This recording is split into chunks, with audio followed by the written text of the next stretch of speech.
নমস্কার, নাগরিক মনে সবাইকে স্বাগত। রাজ্যে শিক্ষক নিয়োগ দুর্নীতি, সেই কারণে 2016 সালের প্যানেল বাতিল, 26,000 জনের চাকরি বাতিল। সেই চাকরি বাতিলের নিরিখে সুপ্রিম নির্দেশে নতুন করে শিক্ষক নিয়োগ প্রক্রিয়া, সেই প্রক্রিয়া নিয়েও হয়েছে নতুন জলঘোলা। গতকাল অর্থাৎ 7/11/2025 একাদশ দ্বাদশ বিভাগের শুধুমাত্র রিটেন এক্সামের রেজাল্ট প্রকাশ করেছে। এর পরবর্তী পদক্ষেপগুলো কী কী তা নিচে জানানো হলো।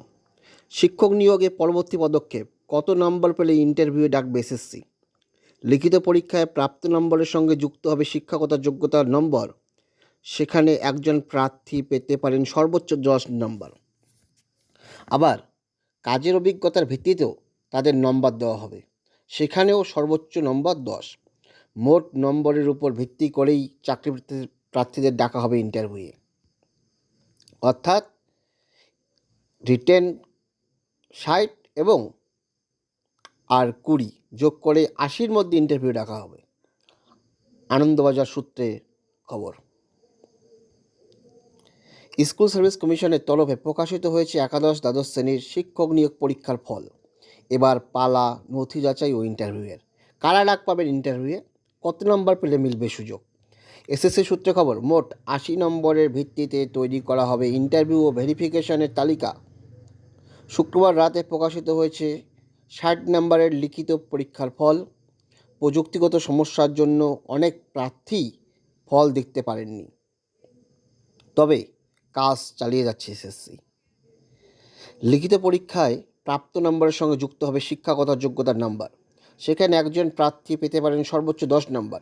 আবার কাজের অভিজ্ঞতার ভিত্তিতেও তাদের নম্বর দেওয়া হবে, সেখানেও সর্বোচ্চ 10 নম্বর। মোট নম্বরের উপরে ভিত্তি করে চাকরি প্রার্থীদের ডাকা হবে ইন্টারভিউয়ে। প্রশ্ন উঠেছে এখানেই, ন্যূনতম কত নম্বর পেলে কোন প্রার্থী ইন্টারভিউয়ের জন্য ডাক পাবেন। গত কয়েক মাসে একের পর এক আন্দোলন হয়েছে কলকাতা সহ অন্যত্র। 2016 সালের শিক্ষক নিয়োগের প্যানেল বাতিল হওয়ার পর যোগ্য চাকরিহারারা ফের পরীক্ষায় বসেছেন গত অক্টোবরে। 31শে ডিসেম্বরের মধ্যে নিয়োগ প্রক্রিয়া সম্পূর্ণ করার নির্দেশ দিয়েছে সুপ্রিম কোর্ট। কিন্তু এর মধ্যেই বঞ্চনার অভিযোগ তুলেছেন 2025 সালের এসএসসি টেট পরীক্ষায় নতুন পরীক্ষার্থীরা। ইন্টারভিউয়ের আগে অভিজ্ঞতার জন্য যোগ্য চাকরিহারাদের 10 নম্বর দেওয়া হলে তারা পিছিয়ে পড়বেন, অভিযোগ তুলে হাইকোর্টের দ্বারস্থ হয়েছেন।